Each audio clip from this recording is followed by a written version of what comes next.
అటువంటి ఓ యువకుడు అతని పేరు కౌశిక్. తను తనకి ఒక తీవ్రమైనటువంటి వ్యాధితో బాధపడుతున్నాడు. ప్రస్తుతం ఆ వ్యాధి చిన్నపాటిది కూడా కాదు, బ్లడ్ క్యాన్సర్.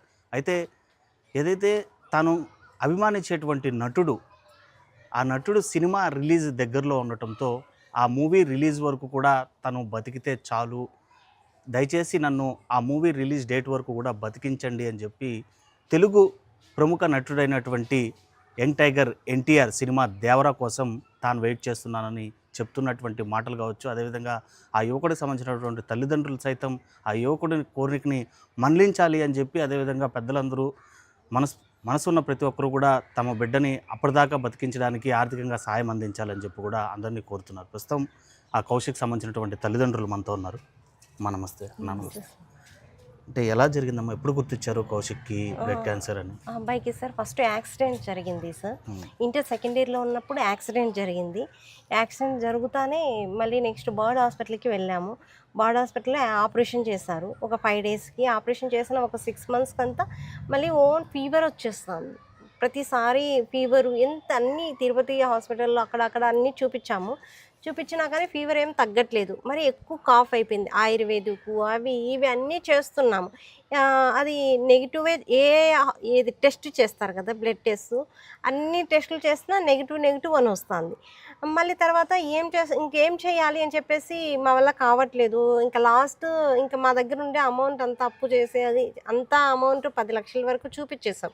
ఎక్కడ పడితే అక్కడ చూపించాం. ఎక్కడ తగ్గుతుందో ఏమో, ఇక్కడ పోతే ఇక్కడ అక్కడ అట్లంతా చూపించామన్నమాట. చూపిస్తే కానీ ఎక్కడ తగ్గట్లా. ఇంకా సర్లే, ఇంకా మన దగ్గర ఉండే అంతా అమౌంట్ అయిపోయింది. ఇంకా రోయ్ హాస్పిటల్కి వెళ్దాము అని చెప్పేసి రోయ్ హాస్పిటల్కి వెళ్ళాము. అక్కడ 4 డేస్ చూశారు. 4 డేస్ చూస్తే ఫస్ట్ టీబీ దాంట్లోకి జాయిన్ చేయించారు. అక్కడ చూస్తే మళ్ళీ టెస్ట్ చేశారు. ఈ అబ్బాయికి టీబీ కాదు అని చెప్పేసి మళ్ళీ రిటర్న్ ఇంకొక వార్డులోకి వేసారనమాట. వార్డులోకి వేసిన తర్వాత అక్కడ ఏం చేశారంటే వార్డులోకి వేసారు. మళ్ళీ అది టీబీ కాదని చెప్పేసి అన్ని టెస్టులు చేశారు. అక్కడ కానీ వాళ్ళకి కానీ తెలియట్లేదు. ప్రతిసారి టెస్టులు చేస్తూనే ఉన్నారు. 5 డేస్ వరకు టెస్టులు చేస్తూనే ఉన్నారు. వాళ్ళకి గుర్తించలేకపోయారు అనమాట. మళ్ళీ లాస్ట్కి ఒక ఎవరో ఒక డాక్టర్కి నాకు ఎందుకో డౌట్ వస్తుంది, ఇక్కడ క్యాన్సర్ అని అనిపిస్తుంది, మీరు ఒక్కసారి ఇక్కడ బోన్ మ్యారేజ్ చేస్తే మళ్ళీ ఇంకొక చోటగానే పోయి బోన్ మ్యారేజ్ చేయించాలి, అందుకని ఆ అబ్బాయి పెయిన్ తట్టుకోలేడు, మీరు ఒకేసారి బోన్ మ్యారో సిమ్స్లో అయితే బోన్ మ్యారో ఉంది, బోన్ మ్యారో అక్కడ ఉంది కాబట్టి హాస్పిటల్కి వెళ్ళండి అని చెప్పారు. సరేలేని చెప్పేసి మేము ఆ అబ్బాయిని తీసుకెళ్ళి సిమ్స్ వరకు వెళ్ళాం సార్. సిమ్స్లో చూపించాము. 1 డేనే అనమాట. ఇప్పుడు మార్నింగ్ వెళ్ళాము. జాయింట్ పెయిన్స్ అవి ఇవి అన్నీ వచ్చేసాయి అనమాట. వస్తానే సరే అక్కడికి వెళ్ళిన తర్వాత 1 డే అంతా ట్రీట్మెంట్ ఇచ్చారు. మళ్ళీ ఈ నైట్కి అంతా అబ్బాయికి కాళ్ళు చేతులు అవి ఇవి అన్నీ పడిపోయినా అనమాట. కాళ్ళు చేతులు అన్నీ పడిపోయినాయి. పారాలిసిస్ లాగా ఏమి అసలు ఏది ఎత్తుకోలేడు. అసలు బాత్రూమ్ కానీ పోలేదు. వాళ్ళ నాన్న భుజం మీద పోవాలి బాత్రూమ్కి, అలా ఉండింది సార్. మళ్ళీ సరే అని 5 డేస్ అయితే ఇంకా లాస్ట్ ఇంకా మరీ లో అయిపోయినాడు. ఇంకా ఇక్కడే పెట్టుకునేస్తే వాళ్ళు సార్ మీరు టెస్టులు చేయండి అని చెప్పాము. అది బోన్ మ్యారేజ్ చేస్తే 7 డేస్ అవుతుంది. ఈ ఎప్పటికీ ఆ అబ్బాయి క్రిటికల్ పొజిషన్ వచ్చేసింది. అందుకని చెప్పి మేమేం చేసామంటే ఇంకా అంతా సెర్చ్ చేసామన్నమాట. సెర్చ్ చేస్తే బెంగళూరు కిడ్వాయ్ హాస్పిటల్ అయితే బెటరు అంటే మాకు తెలిసిన వాళ్ళతో అట్లా సెర్చ్ చేసి బెంగళూరు కిడ్వాయ్ హాస్పిటల్కి వెళ్ళాం సార్. అక్కడ జనవరి 21 నుంచి ఫిబ్రవరి 21 వరకు అక్కడ ఇక్కడ అనే 1 మంత్ ఫీవర్ వస్తూనే ఉంది. కంటిన్యూ అంతక్కడ చూపించాము కదా. ఇంకా లాస్ట్కి ఫైనల్ బెంగళూరు కిడ్వాయ్ హాస్పిటల్కి వెళ్ళిన తర్వాత అక్కడ ఏం చేస్తారు, బోన్ మ్యారేజ్ చేశారు, అన్నీ చేశారు. పోతానే ఈ అబ్బాయికి బ్లడ్ క్యాన్సర్ ALL అని చెప్పారు సార్.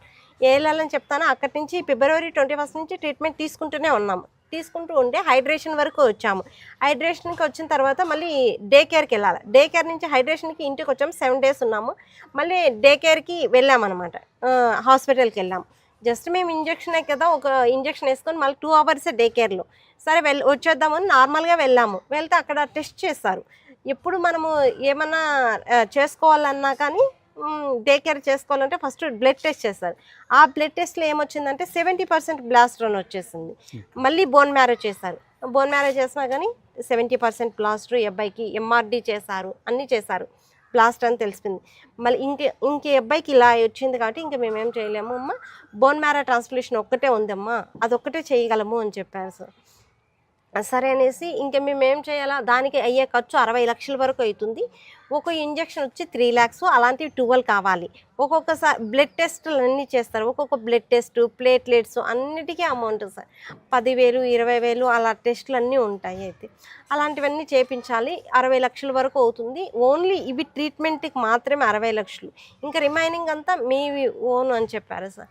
అలా చెప్పిన తర్వాత ఇంకా మేము ఏం చేయలేక ఇక్కడ బెంగళూరు నుంచి మళ్ళీ హైదరాబాద్కి తీసుకెళ్ళాం సార్. అక్కడ ఏమన్నా తగ్గుతుందేమో, ఇంకా 60 లక్షలు ఇక్కడ చెప్పారు కదా, ఇంకా హైదరాబాద్లో బసవతారక్ అని చెప్పేసి అక్కడికి వెళ్తూ ఉన్నాం సార్. అక్కడికే వెళ్ళాం సార్. వెళ్ళిన తర్వాత వాళ్ళు కానీ అదే చెప్పారు సార్, 2 కీమోలు చేయాలి, ఇన్ని లక్షలు అవుతుంది అని చెప్పారు సార్. ఇంకా మేము అంత పెట్టుకోలేమనేసి మళ్ళీ రిటర్న్ వస్తున్నాం సార్. రిటర్న్ వస్తుంటే ఆ అబ్బాయి ఏం చెప్పాడంటే, వెళ్ళిపోదాంలే, అంత డబ్బులు పెట్టుకునే అంత మనం ఆర్థిక స్తోమత లేదు కదా అని చెప్పేసి మళ్ళీ రిటర్న్ వస్తున్నాం సార్. ఈయన మా చిన్న అబ్బాయి ఇద్దరు డ్రైవింగ్ ముందరున్నారు. అంబులెన్స్లో మేము ఇద్దరం కూర్చోన్నాం. ఆ అబ్బాయి అప్పుడు నన్ను గట్టిగా హక్ చేసుకున్నాడు. హక్ చేసుకొని, అమ్మ నాకు ఒక హెల్ప్ చేస్తావా అని అడిగాడు. హెల్ప్ చేస్తాడు, ఏం నాన్న చెప్పు అన్నాను. నన్ను 27వ తేదీ వరకు బతికించమ్మా చాలు అని చెప్పాను. లేదురా నీకేం కాదు అంటే, ప్లీజ్ నాకు ఎన్నో కళలు ఉన్నాయి. చిన్నప్పటి నుంచి వాడు స్టోరీస్ రాయడము ఎన్టీఆర్ కోసము. నేను ఒక స్టోరీ రాస్తాను, ఎన్టీఆర్కి చూపిస్తాను, నేను పెద్దయినాక కలుస్తాను కదా, ఇప్పుడంటే చిన్నపిల్లని నేను కలవలేను కదా, పెద్దయినాక కలుస్తాను కదా అని చెప్పి అలా అన్నీ ఎప్పుడు చిన్నప్పటి నుంచి వాడికి ఎన్టీఆర్ పిచ్చి. క్రికెట్లో అయితే రోహిత్ శర్మ, ఇక్కడైతే ఎన్టీఆర్. చిన్నప్పటి నుంచి ఎప్పుడు వాడిది మెయిల్ కానీ రోహిత్ కౌశిక్ @45 అలా gmail.com అలా పెట్టుకునేవాడు అనమాట. అలా పెట్టుకుని హక్ చేసుకుని, నాకు ఈ ఒక్క హెల్ప్ చేయమ్మా, మీరు ఎలాగో డబ్బులు పెట్టలేరు, నన్ను బ్రతికించలేరు, ఈ 27వ తేదీ వరకైనా బ్రతికించమ్మా అని గట్టిగా పట్టుకొని ఏడుస్తున్నాడు సార్. అది నేను జీర్ణించుకోలేకపోతున్నాను సార్. అలా జరిగింది సార్. అంటే మీరు ఏం చేస్తుంటారండి? మీరు సాధారణంగా కాంట్రాక్ట్ డ్రైవర్ సార్. ఓకే. టీటీడీలో కాంట్రాక్ట్. ఎంత వస్తుంది నెలకి?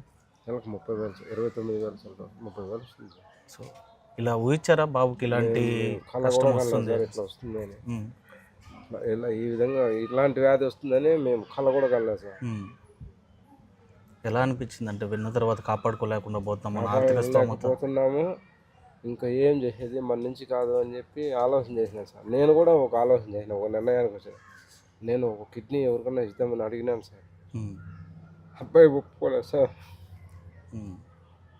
అంటే మీ కిడ్నీ అమ్మి బిడ్డను బతికించుకుందాం అనుకున్నాను సార్. వాడు ఒప్పుకోలేదు అని ఏదో దేవుడు అట్లా పెడతాడు కానీ మేము ముందుకు వచ్చినాం సార్. మీకు ఎలా అనిపిస్తుందమ్మా? అంటే 60 లక్షలు ఉంటే ఇప్పుడు ఖచ్చితంగా బిడ్డను కాపాడుకోవచ్చు. 60 లక్షలు ఉంటే బిడ్డను కాపాడుకోవచ్చు సార్. 60 లక్షలు మా దగ్గర లేదు కాబట్టి అందుకని మేము బిడ్డను ఇలా ఏం చేసుకోలేకపోతున్నామని బాధపడిపోతున్నాం సార్. ఇప్పుడు బాబు అడిగినటువంటి కోరిక 27వ తేదీ వరకు అయినా కూడా కనీసం ఇప్పుడు సర్వే అవ్వగలుగుతాడా ప్రస్తుతం ఉన్న పరిస్థితుల్లో? 27వ తేదీ వరకు బతికించండి అంటే ఏమని అడిగిందంటే అమ్మాయి. 27వ తేదీ దేవరాజ్